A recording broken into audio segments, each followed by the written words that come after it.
अब यहाँ पे मार्शल एक्सेलर्स की अप्रोच वो आपने याद रखनी है। डिमांड कर्व तीनों की नेगेटिव स्लोप पे होते हैं, क्योंकि demand curve, law of demand भी यही बताता है कि प्राइस इंक्रीज होने से डिमांड कम होती है, प्राइस कम होने से डिमांड ज्यादा होती है।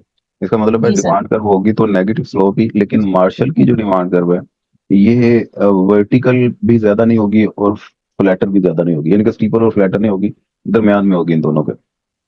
जी सर। और ऊपर वाली ये आप डायग्राम का रेफरेंस ले सकती हैं कि जिस वक्त प्राइस कम होती है और ये बजट लाइन आगे को रोटेट हो जाती है, इसमें थोड़ी सी हम्म। गड़बड़ है, वो आपने ठीक कर लेनी है, क्योंकि पहला पॉइंट यहाँ पे बनता है। साथ बना देती हूँ। IC1 पहली बजट लाइन पे ही पहला पॉइंट बनेगा। जी सर। उसके बाद प्राइस कम हुई जिसकी वजह से ये आगे चली गई, Y कम कर दिया, X ज्यादा कर दिया, ये IC2 आ गया।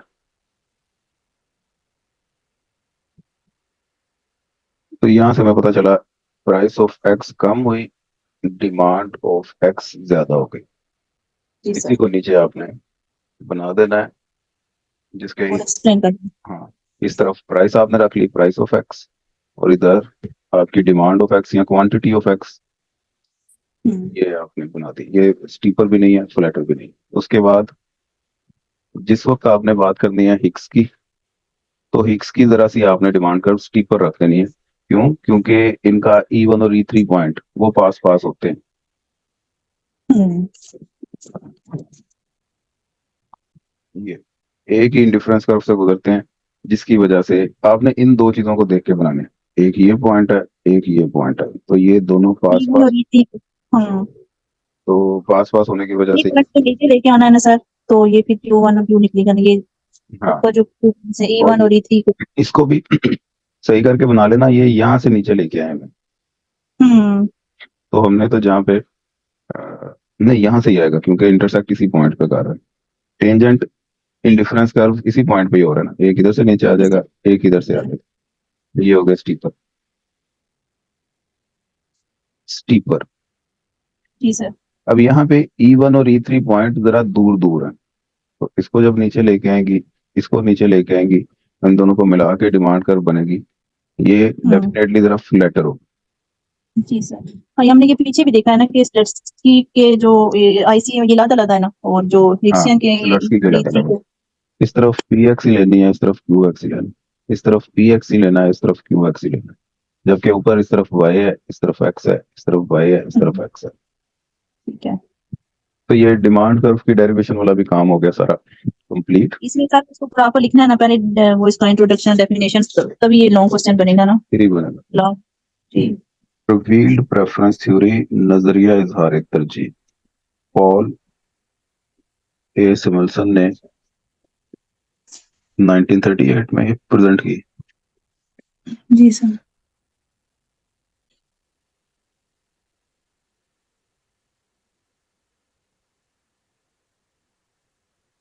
प्रेजेंटेड बाय पॉल ए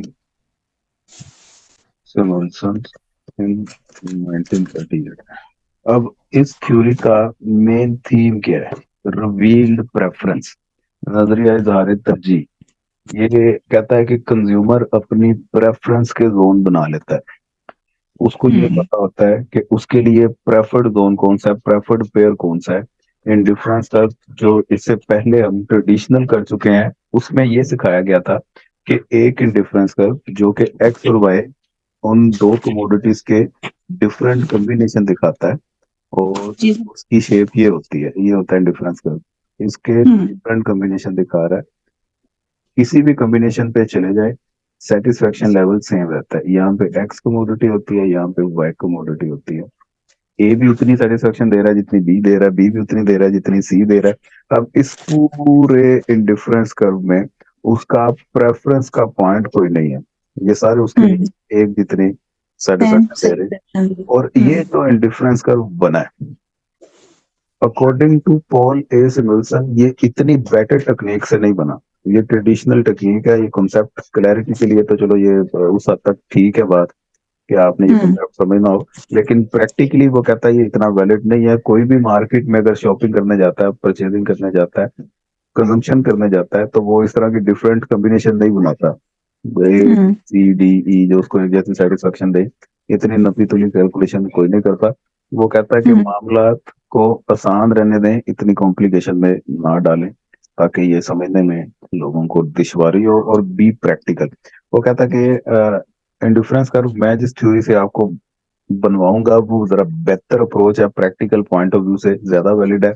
वो वाला इंडिफरेंस कर्व वो लेटेस्ट भी है, इस थ्योरी के बाद निकला ना, क्योंकि ये वाली इंडिफरेंस कर्व की थ्योरी ये जी सर 1915 के आसपास प्रेजेंट की गई थी, और ये रिवील्ड प्रेफरेंस 1938 में आई। तो मेन वाइल इस पे वर्किंग की लोगों ने, तो ये बहरहाल एक अच्छी आउटपुट पॉल एस विल्सन ने वो दी। तो असल में डिफरेंस कर्व की कहानी है। डिफरेंस कर्व ये कहते हैं ट्रेडिशनल वे से बनते हैं, रिवील्ड प्रेफरेंस थ्योरी वाले कहते हैं कि जरा बेहतर बनते हैं, और वो बजट लाइन की मदद से बनते हैं। वो कैसे बनते हैं आपको मैं बता देता हूँ, लेकिन इसमें डायग्राम पे आने से पहले आपने इसकी असम्पशंस लिखनी है, वो खुद से लिख लें। बुक से भी जी आप सर रीड कर सकते हैं। इस इंडिफरेंस कर्व से मिलती जुलती इसकी असम्पशन है जो आपने इंडिफरेंस कर्व में की हुई है। तो कंज्यूमर अपने प्रेफरेंस अपनी सेट कर लेता है, उसकी सेटिस्फेक्शन सेम रहती है, और अल्लाह आपका भला करे, सेल्फ कॉन्ट्राडिक्शन नहीं होगी उसकी प्रेफरेंस में। वो कोई इस तरह की मामला नहीं होंगे। अगर ए को बी पे प्रेफर करता है, बी को सी पे प्रेफर करता है, तो डेफिनेटली ए को सी पे वो प्रेफर करेगा।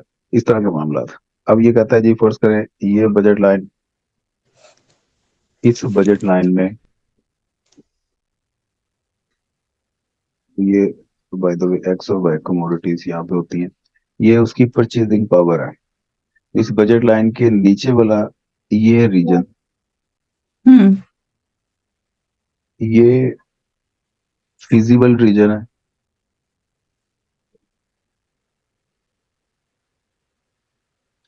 और ऊपर वाला रीजन नॉन फिजिबल है। नॉन फिजिबल क्यों है बोला, क्योंकि उसकी रेंज से बाहर है। उसके पास पैसे इतने हैं जितनी ये लाइन लगी हुई है, इससे बाहर वो खरीद नहीं सकता।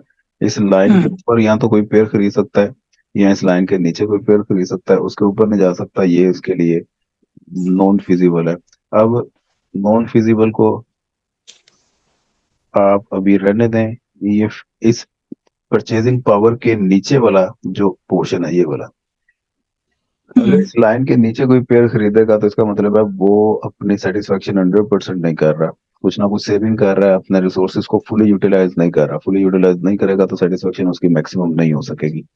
अब यहाँ पे इस पूरी बजट लाइन में कोई सा भी पेयर खरीद सकता है, ए बी सी, ये सारा उसके अपने हाथ में है। लेकिन कोई ना कोई एक पेयर उसका फेवरेट लाजमी होता है, कि उसने एक्स को ज्यादा खरीदना है, वाई को कम खरीदना है, या वाई ज्यादा खरीदना है, एक्स कम खरीदना है। जो भी उसकी नीड के अकॉर्डिंग प्रेफरेंस है, तो वो अपने सबसे पहले एक प्रेफरेंस का पेयर उसने सिलेक्ट कर लेना है। हम फर्ज कर लेते हैं कि ये वाला पेयर जिसे मैं जी का नाम दे रहा हूँ, ये उसकी प्रेफरेंस का पेयर है, ठीक है, वो ये खरीदेगा। अब इस पेयर से वो प्रेफर्ड जोन निकालेगा किस तरह, इधर से एक हॉरिजॉन्टल लाइन बनाएगा, और इधर से एक वर्टिकल लाइन बनाएगा। अब ये जो इसका जोन बना, ये वाला, ये उसका प्रेफर्ड जोन है, और ये वाले दो जोन जिसे मैं ब्लू कर रहा हूँ, इन दोनों को करेगा इग्नोर, इग्नोरेंस जोन है वो। और ये जिसे मैं पिंक कर रहा हूँ, ये इंफीरियर जोन है। मतलब यहाँ पे इसको कम सेटिस्फेक्शन मिल रही जैसे ये है। वैसे उसकी लिस्ट से बाहर है, इसमें उसने जाना ही नहीं है। इसे भी वो इग्नोर करेगा, इसे भी वो इग्नोर करेगा, तो पीछे एक ही जोन बचा, वो ये वाला। Preferred zone. तो इस पूरे प्रेफर्ड जोन में ये जी पॉइंट ये बॉटम लाइन पे है। इसे जी से तो उसने नीचे जाना ही नहीं है ना, जी लाइन एज पे करा है। हाँ, इस जी के ऊपर वाला कोई भी पेयर मिल जाए, ये मिल जाए, ये मिल जाए, ये यहाँ पे मिल जाए, यहाँ पे मिल जाए, तो वो आंखें बंद करके जी को प्रेफर कर देगा उस पेयर के साथ, वो पेयर खरीद लेगा, जी को बंद कर देगा। लेकिन अगर इस प्रेफर्ड जोन के अलावा कोई कुछ और उसको मिलता है तो वो उसे इग्नोर करेगा, या तो उसकी नजर में वो इंफीरियर है। तो ये होगी प्रेफर्ड जोन की कहानी। आपने ये डायग्राम बनानी है इसी तरह ही, और उसमें बता देना है ये प्रेफर्ड जोन होता है, ये इग्नोरेंस जोन होता है, ये इंफीरियर जोन होता है। इसी पे आपका एक पेज पूरा लग जाएगा। 1 से 1.5 हो सकता है, इससे कम नहीं होगा, ये तो सीन से सकता है। हाँ। उसके बाद आपने कहना है अब इस पे थोड़ी सी चेंजेस अप्लाई करके देखते हैं। हम्म। अब चेंजेस भी वो साथ साथ मार्केट का हिस्सा है। जिस इकोनॉमी में आप रहते हैं उसमें प्राइसेस ऊपर नीचे होती रहती हैं। अभी कल पेट्रोल की भी प्राइस कम हुई है, जिसकी वजह से बाकी चीजों की प्राइसेस पे भी इम्पेक्ट आता है। तो कोई चीज महंगी कोई सस्ती। हम्म। चीनी 160 रुपए दी होगी इधर, उधर कितने की मिल रही है? आजकल का नहीं पता। अच्छा जी। हम्म। Suppose the price of X decreases and Y increases. तो नई बजट लाइन बनेगी, वाई महंगा हो गया, एक्स सस्ता हो गया। तो आ जाएगी बजट लाइन, मैं इसे बल्कि ब्लू कर देता हूँ। नहीं, एक्स सस्ता होगा, इस तरह से बनेगा। हम्म। वाई महंगा, वाई की परचेजिंग पावर कम हो गई, क्योंकि इनकम तो जी। सेम है ना। और एक्स सस्ता, एक्स की परचेजिंग पावर ज्यादा होगी। पहले मैक्सिमम इतना एक्स खरीद सकता था यहाँ से लेके यहाँ तक, अब एक्स सस्ता होने जी। की वजह से वो इतना खरीद सकता है। वाई पहले हम्म। इतना खरीद सकता था, अब वाई महंगा हो गया, अब वाई बाय मैक्सिमम इतना खरीद सकता है। तो ये हम्म। परचेजिंग पावर का इशू है सारा। अब जब जैसे ही एक्स सस्ता वाई महंगा होगा, तो वो जी। एक्स की तरफ अपना रुझान ज्यादा बनाएगा और वाई को कम कर देगा। ये जी हम्म। पेयर में जितना भी उसने एक्स और वाई लगाया, अब इसमें वो कोशिश करेगा वाई को कम करे और एक्स को ज्यादा करे। ये जो लाइन, ये पोर्शन सेगमेंट बन रहा है, इसमें से हम्म। कोई ना कोई पेयर अपना फेवरेट वो बना लेगा। अब हम फर्ज कर लेते हैं कि उसका फेवरेट पेयर ये है ए। हम्म। यहां से उसने प्रेफर्ड जोन निकालना है, ये आ गया जी प्रेफर्ड जोन। अब अगेन हम्म। वही कहानी, ये उसका प्रेफर्ड जोन है, ये उसका इग्नोरेंस है, ये भी इग्नोरेंस है, ये इंफीरियर है। तो आपने ये डायग्राम बना के इस डायग्राम की 4-5 लाइनों में एक्सप्लेनेशन करनी है कि ये उस केस में हुआ जब आपका एक्स सस्ता और वाई महंगा हो गया।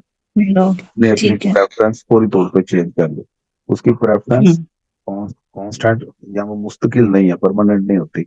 मार्केट में जी। उतार चढ़ाव आते हैं, साथ ही उसकी प्रेफरेंस भी चेंज हो जाती है। हम्म। ठीक हो गया। उसके बाद आपने फिर नई डायग्राम बनानी है। आपने कहना है कि if suppose if price of x increases and y decrease. Y decreases, तो क्या होगा? आपने एक तो ये रेड वाली लाइन बनानी है, ब्लू वाली नहीं बनानी। हम्म। क्योंकि एक्स इंक्रीज हो रहा है इसमें। आपने ये बजट लाइन बनेगी जिसे मैं अब ग्रीन कर रहा हूँ। एक्स महंगा, वाई सस्ता, जिसकी हम्म। वजह से उसकी प्रेफरेंस चेंज होगी। ये वाला जोन, इसमें से उसने अपना कोई फेवरेट पेयर सिलेक्ट करना है। हम फर्स्ट कर लेते हैं उसका फेवरेट पेयर ये बी है। तो अगेन कहानी रिपीट होगी यहाँ से। ये उसका एक प्रेफर्ड जोन, प्रेफर। हम्म। ये इग्नोरेंस, ये इंफीरियर, ऊपर वाला प्रेफर्ड। ये आप डायग्राम बना दिए और इस डायग्राम को भी कर दिया 5 लाइनों में एक्सप्लेन हो जाएगा। हो जाएगा सर। अभी तक 3 पेज आपके हो चुके हैं। हम्म। फिर आपने ये बताना है कि डेरिवेशन ऑफ इंडिफरेंस कर्व। फिर हेडिंग आपने क्या देनी है?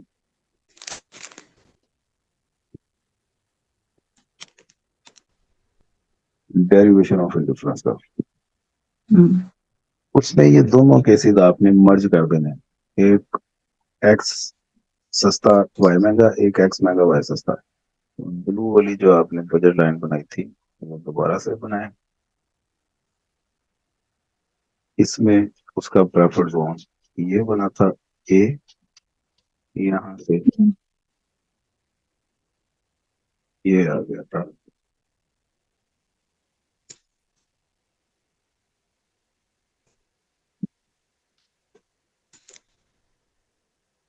जोन, प्रेफर जोन, ये तीनों कंबाइन बना लेंगे। जी सर, बना लूंगी। फिर बी, जी और ए, इन तीनों को आपस में आपने मिला देना है, तो बजट लाइन बन जाएगी। आपने कहना है सॉरी, इंडिफरेंस कर्व बन जाएगा। ये बी, सी, ए, ये जो इंडिफरेंस कर्व बना है, ये ज्यादा बेहतर अप्रोच से बना है, क्योंकि ये प्रैक्टिकली पॉइंट ऑफ व्यू से डिफरेंट कॉम्बिनेशन दिखा रहा है जी और एक्स और वाई के। जी सर। जो नोट्स में बना हुआ है सर, वो तो ऐसे ही, उसको हम वो कंबाइन करके नहीं बनाना। हाँ, नोट्स को आप रहने दें, आप यही बस बना लें। और ये अब इंडिफरेंस कर्व डिफरेंट कॉम्बिनेशन दिखा रहा है जो उसके लिए सेम लेवल ऑफ सेटिस्फेक्शन दे रहे हैं, लेकिन ये सेम लेवल ऑफ सेटिस्फेक्शन के डिफरेंट पॉइंट्स जो उनसे हैं, ये डिफरेंट सिचुएशन से बनाई गई हैं। इस सिचुएशन जी में आपका पॉइंट बी होगा, सिचुएशन चेंज होगी तो जी होगा, सिचुएशन चेंज होगी तो ए होगा। अब आगे एंड में आप इसकी लिमिटेशंस कोई हैं तो वो लिख देना बुक में से देख के। ये क्वेश्चन आप अपनी नोटबुक पे भी लिख लें और उसके ऊपर लिख लें important. Traditional theory of cost हम ये सीखेंगे, और ट्रेडिशनल एक होती है modern theory of cost. Traditional या मॉडर्न पे डायरेक्ट आने से पहले हमें कॉस्ट ऑफ प्रोडक्शन का आइडिया होना चाहिए। कॉस्ट ऑफ प्रोडक्शन नाम से ही आप लोगों को पता चल रहा होगा, प्रोडक्शन करते समय आपको कुछ ना कुछ एक्सपेंडिचर्स बियर करने पड़ते हैं।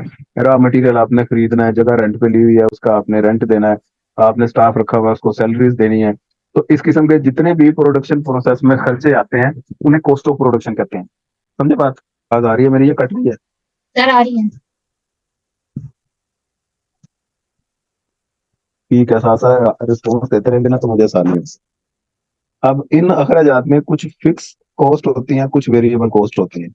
फिक्स कॉस्ट आप प्रोडक्शन करें या ना करें, आपको बियर करनी ही करनी पड़नी है, उसे बोलते हैं फिक्स कॉस्ट। और वेरिएबल कॉस्ट ऐसी कॉस्ट है जो आपकी प्रोडक्शन के साथ बराह रास्त लिंक होते हैं। प्रोडक्शन ज्यादा करेंगे तो आपकी कॉस्ट ज्यादा हो जाएगी, प्रोडक्शन कम करेंगे तो आपकी कॉस्ट कम हो जाएगी। इस किस्म की कॉस्ट को वेरिएबल कॉस्ट कहते हैं। ठीक है, दो तरह की कॉस्ट है, फिक्स कॉस्ट और वेरिएबल कॉस्ट। अब एक होती है शॉर्ट रन कॉस्ट, एक होती है long run cost. Short run, थोड़े दुरानिया के लिए आपने प्रोडक्शन स्टार्ट की और उस थोड़े अरसे में आपको जो कॉस्ट ऑफ प्रोडक्शन बियर करना पड़ रही है, उसे शॉर्ट रन कॉस्ट कहते हैं। एक होती है लॉन्ग रन कॉस्ट, जब आप 5 साल, 10 साल, 15, 20 साल के परस्पेक्टिव में बात करते हैं कि यार 20 सालों में मेरा इतना खर्चा हुआ, मैंने इतनी प्रॉफिट की है, वो हो जाती है long run cost. Short run में कुछ फैक्टर्स फिक्स होते हैं, कुछ वेरिएबल होते हैं, लेकिन लॉन्ग रन में तमाम फैक्टर वेरिएबल होते हैं। फिक्स का कॉन्सेप्ट लॉन्ग रन में नहीं होता, वो सिर्फ शॉर्ट रन में होता है। Is it clear? जी सर। अच्छा, बहरहाल अभी हम शॉर्ट रन को डिस्कस करेंगे। शॉर्ट रन एक ऐसा टाइम पीरियड है जिसमें firm can not change its productive capacity. Here some factors of production are fixed and some are variable। वही बात जो भी मैंने आपको बताई है। इसमें अब कुछ कॉस्ट के कॉन्सेप्ट हैं। सबसे पहले आता है total fix cost. Total fix cost का मतलब है फिक्स कॉस्ट जितनी भी है आपकी प्रोडक्शन प्रोसेस में, उन सभी को जमा कर लें, वो टोटल फिक्स कॉस्ट है। वैसे ये अगर आपने कोई जगह रेंट पे ली हुई है और उसका रेंट आपने देना ही देना है, प्रोडक्शन करें या ना करें, तो वो रेंट फिक्स कॉस्ट होगी या वेरिएबल कॉस्ट होगी? Sir fix. फिक्स कॉस्ट होगी, शाबाश। दूसरी चीज, आपने वहां पे पानी का कनेक्शन करवाया हुआ है और पानी का बिल आपको हर महीने 700 आता जा रहा है, आप पानी इस्तेमाल करें या ना करें, वो बिल आपने देना ही देना है। तो ये पानी का बिल जो सा है, ये फिक्स कॉस्ट है कि वेरिएबल कॉस्ट है? Fix sir, fix. जी। तो इस किस्म की जितनी भी कॉस्ट हैं, उन सभी को आप एड अप कर लें तो ये टोटल फिक्स कॉस्ट हो जाएगी ना। जी। ठीक है। अब इस टोटल फिक्स कॉस्ट को आप अपनी प्रोडक्शन के यूनिट पे डिवाइड करते हैं। आपने जितने यूनिट प्रोड्यूस किए हैं, उसे क्यू से डिनोट किया जाता है। क्यू से डिवाइड करते हैं वो एवरेज फिक्स कॉस्ट बन जाएगी। ये देखें नीचे लिखा हुआ फॉर्मूला इसका, आ रहा है ना? जी सर आ रहे हैं। इसकी शेप आ गई। अब फिक्स कॉस्ट जिसने बेचारे ने रहना ही फिक्स है, तो ये स्ट्रेट हॉरिजॉन्टल लाइन बनेगी। आउटपुट आप ज्यादा करें या आउटपुट आप कम करें, आउटपुट के साथ ये कॉस्ट रिलेट नहीं करती। आउटपुट ज्यादा करें या कम करें, कॉस्ट आपकी फिक्स है इसी पॉइंट पे।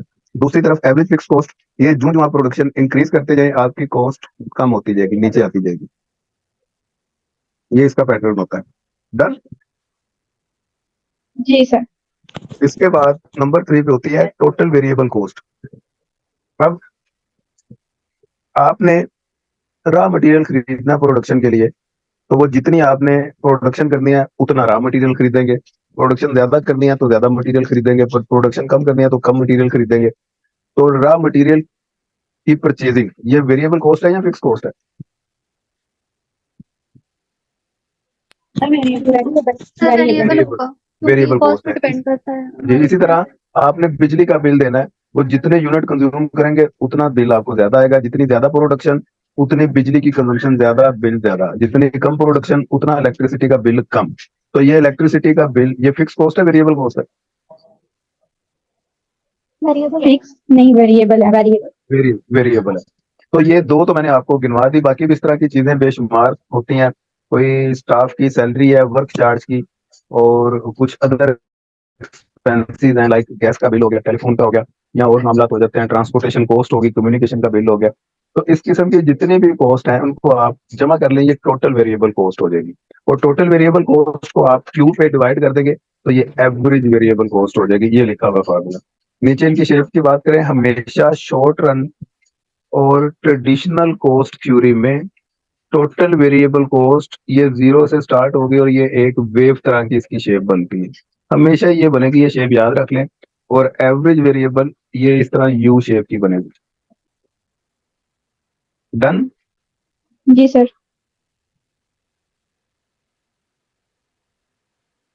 इसके बाद टोटल कॉस्ट। टोटल कॉस्ट आप total fix cost plus total variable cost in दोनों को जमा कर दें तो ये टोटल कॉस्ट बन जाएगी। ये आपकी कंप्लीट कॉस्ट ऑफ प्रोडक्शन को रिप्रेजेंट करेगी। आपके टोटल खर्चा कितना हुआ, जिसमें वेरिएबल और फिक्स आपने जमा कर लिया। ये नीचे फार्मूला इसका लिखा हुआ है। और टोटल कॉस्ट ये जीरो के ऊपर से स्टार्ट होती है और होती है टोटल वेरिएबल के पैरेलल। मतलब टोटल वेरिएबल इस तरह आएगी और टोटल कॉस्ट हमेशा उसके ऊपर होती है। ये ऊपर क्यों होती है? क्योंकि इसमें फिक्स कॉस्ट वो ऐड होती गई, तो ये कर्व जिसकी वजह से ऊंची होगी। ओके। अब एवरेज कॉस्ट, उसकी भी ये शेप यू शेप तरह की होती है। और लास्ट में कॉन्सेप्ट है जी मार्जिनल कॉस्ट का। मार्जिनल कॉस्ट भी यू शेप की तरह की होती है। फर्क सिर्फ ये है कि ये एवरेज कॉस्ट है, ये एवरेज वेरिएबल कॉस्ट है, इसके ऊपर एवरेज कॉस्ट है। मार्जिनल कॉस्ट इन दोनों के नीचे से स्टार्ट होगी और तेजी से ऊपर जाएगी। मार्जिनल कॉस्ट का ये पैटर्न होता है। फर्स्ट हाफ स्पेल के बाद ये ऊपर निकल जाएगी और उससे पहले पहले ये नीचे रहती है। अब आगे इन शेप्स को प्रूव किया हुआ है टेबल की मदद से। ये आपने क्यू आउटपुट को बोलते हैं 0 1 2 3 4 5 6 7। टोटल फिक्स कॉस्ट फर्ज कर लें, आप पैदावार कर रहे हैं या नहीं कर रहे हैं, 4 4 4 4 ये फिक्स है। आउटपुट ज्यादा होने चाहिए, ज्यादा नहीं हो रही। टोटल वेरिएबल कॉस्ट ये कॉलम आपने सिर्फ याद करना है। इस पूरे फ्रेमवर्क में ये कॉलम याद करना है आपने बस, बाकी सारे इसको देख के बनेंगे। ये 3 कॉलम बन गए। फिर आगे आना है जी टोटल कॉस्ट का कॉलम। टोटल कॉस्ट इन दोनों को जमा करके आएगा। देखिए जरा, सही किया मैंने? जी सर सही है। उसके बाद नेक्स्ट है मार्जिनल कॉस्ट। मार्जिनल कॉस्ट बोलते हैं टोटल कॉस्ट में डिफरेंस कितना। इस पे डिफरेंस 4 का है, ये आ गया 4। इनमें डिफरेंस 2 का है, ये आ गया 2। इनमें डिफरेंस 4 का है, ये आ गया 4। इनमें डिफरेंस 6 का है, ये आ गया 6 8 10 12। ओके जी, यस सर। ये आपने याद रखनी है बात। Average fix cost TFC over Q. तो ये टीएफसी है, ये क्यू है। इन दोनों को डिवाइड करते जाए ये कॉलम निकल आएगा। Average variable cost TVC over Q. ये टीवीसी है, ये क्यू है। इन दोनों को डिवाइड करते जाए ये कॉलम निकल आएगा।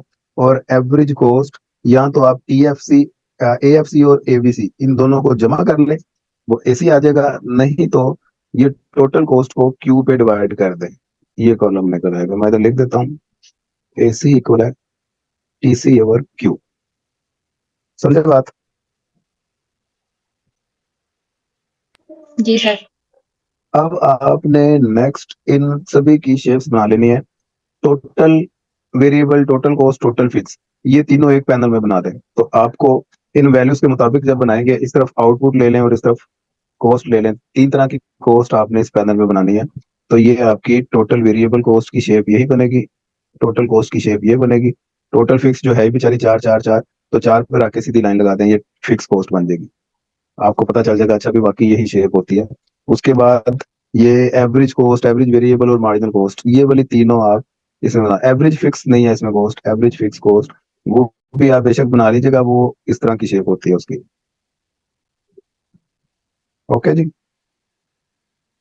जी सर। अब इसके बाद ये शॉर्ट रन कॉन्सेप्ट कंप्लीट हो गया, लॉन्ग रन आ गया। लॉन्ग रन टाइम पीरियड, वो लंबे दुरानी का टाइम पीरियड है। इसमें फिक्स कॉस्ट का कॉन्सेप्ट खत्म हो जाता है, सारा कुछ वेरिएबल होता है। और कॉन्सेप्ट इसमें चीजें वही है, लॉन्ग रन, एवरेज कॉस्ट। ये लॉन्ग रन टोटल कॉस्ट को क्यू पे डिवाइड कर दें, शेप वही रहेगी, एवरेज कॉस्ट की भी शेप वही रहेगी, सिर्फ साथ आपने एल एल लगा दिया, L for long run. Marginal cost इसकी भी शेप वही है, साथ आपने एल लगा दिया, ये लॉन्ग रन की मार्जिनल कॉस्ट है। और इसमें कोई ऐसी दिक्कत नहीं है। और जाते जाते ये छोटा सा काम है आपने कर लेना, derivation of average cost from short run cost. ये कैसे बनी है जी? ये शॉर्ट रन एवरेज कॉस्ट ये असल में बेशुमार होती हैं।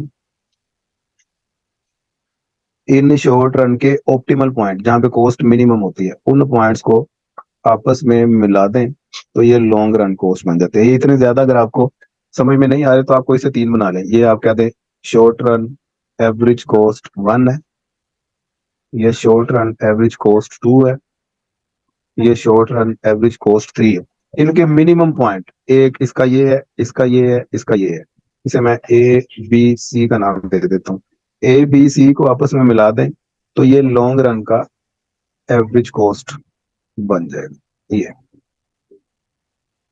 तो ये long run average cost basically short run average cost से मिलके बने। समझे बात जी? यहां तक काम काफी है, ज्यादा तो नहीं है। No sir. ये आपका होमवर्क है, ये अच्छे से नोट्स बना के मुझे चेक करवाएं। तो कल आपको फिर मैं मॉडर्न थ्योरी ऑफ कॉस्ट वो करवा दूंगा। मॉडर्न थ्योरी और ट्रेडिशनल थ्योरी के कॉन्सेप्ट सेम टू सेम है। मसलन के टोटल कॉस्ट का इधर भी मतलब वही है जो ट्रेडिशनल कॉस्ट में है। एवरेज कॉस्ट का, मार्जिनल कॉस्ट का मतलब इधर भी वही है जो ट्रेडिशनल में था। सिर्फ इनकी शेप्स का थोड़ा बहुत फर्क है। और ये एक रिजर्व कैपेसिटी का इन्होंने कॉन्सेप्ट इंट्रोड्यूस करवाया कि रिजर्व कैपेसिटी हर फर्म में, हर यूनिट में होती है। ट्रेडिशनल वालों ने रिजर्व कैपेसिटी का कॉन्सेप्ट नहीं था दिया, जिसकी वजह से मॉडर्न थ्योरी में एल शेप की आपकी एवरेज कॉस्ट और मार्जिनल कॉस्ट बनते हैं, ट्रेडिशनल में जो कि यू शेप के थे। समझे बात? अब ये इसका introduction, modern theory of cost, definition of reserve capacity, ये आपने ये बता देनी है। Reserve capacity is that area of plant where a firm can increase or decrease its production at same cost.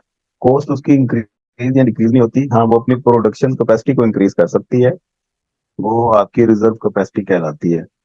Load factor की इसके बाद डेफिनेशन आपने देनी है। लोड फैक्टर का मतलब वो फैक्टर कॉम्बिनेशन जिससे आप प्रोडक्शन ले रहे हो। मतलब कि आपने 4 यूनिट लेबर के और 3 यूनिट कैपिटल के लगाए हैं और अपनी आउटपुट प्रोड्यूस कर रहे हैं, तो 4 यूनिट लेबर और 3 कैपिटल, ये जो कॉम्बिनेशन है ये आपका लोड फैक्टर है। The level of production which आप हम consider as feasible is given the name as load factor. यहाँ तक बताएं, कोई पूछने वाली बात है? जी सर। जी सर। शाबाश। अब arguments in favour of reserve capacity, in इसकी फेवर में क्या क्या आर्गुमेंट्स हैं ये पढ़ लीजिएगा। लेटेस्ट स्टडी है और जदीद दौर वाले लोग जितने भी हैं वो कारखाना, फैक्ट्री, यूनिट लगाने से पहले उसमें रिजर्व एक कैपेसिटी वो लाजमी रखते हैं। अब शॉर्ट रन कॉन्सेप्ट, इसमें भी वही कॉन्सेप्ट है, सेम टू सेम जो ट्रेडिशनल में थे। यहाँ पे फर्क सिर्फ शेप्स का देख ले, टोटल कॉस्ट और वेरिएबल कॉस्ट। ट्रेडिशनल में किसी को याद है इसकी क्या शेप बनती थी? वेरिएबल कॉस्ट उसकी ये शेप बनती थी और टोटल कॉस्ट की ये बनती थी, ऐसे है ना? लेकिन यहाँ पे स्ट्रेट लाइन है, फिक्स कॉस्ट उधर भी स्ट्रेट लाइन थी, हॉरिजॉन्टल यहाँ पे भी ये स्ट्रेट रहेगी। ये आपने फर्क याद रखना है। आगे एवरेज कॉस्ट, इनके फार्मूले, डेफिनेशन सारा कुछ वही है। यहाँ पे सिर्फ आगे डेफिनेशंस में तो कोई चेंज नहीं है, लेकिन डायग्राम्स और उनका फर्क देख ले। एवरेज कॉस्ट और एवरेज वेरिएबल कॉस्ट ट्रेडिशनल में ये शेप थी, और मार्जिनल मैंने कहा था कि ऐसे स्टार्ट होती है, हाफ के बाद वो शार्पली इंक्रीज कर देती है। यहाँ पे क्या सूरत हाल बनी जी, एवरेज कॉस्ट ये, इसलिए इसे कहा जाता है कि ये एल शेप है। उसके बाद एवरेज वेरिएबल कॉस्ट इसी के नीचे से स्टार्ट होगी।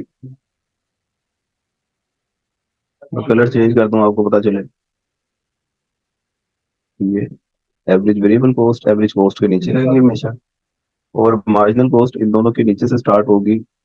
ये रिजर्व कैपेसिटी आई तो ये रेट हो गई, उसके बाद ये शार्पली इंक्रीज कर देगी, इन दोनों से ऊपर चली जाएगी। ये मार्जिनल कॉस्ट है। इन तीनों की शेप में कोई दिक्कत है तो बताएं किसी को। No sir. शाबाश। ये आपने काम करना है, इनकी शेप सी पॉइंट याद करने हैं।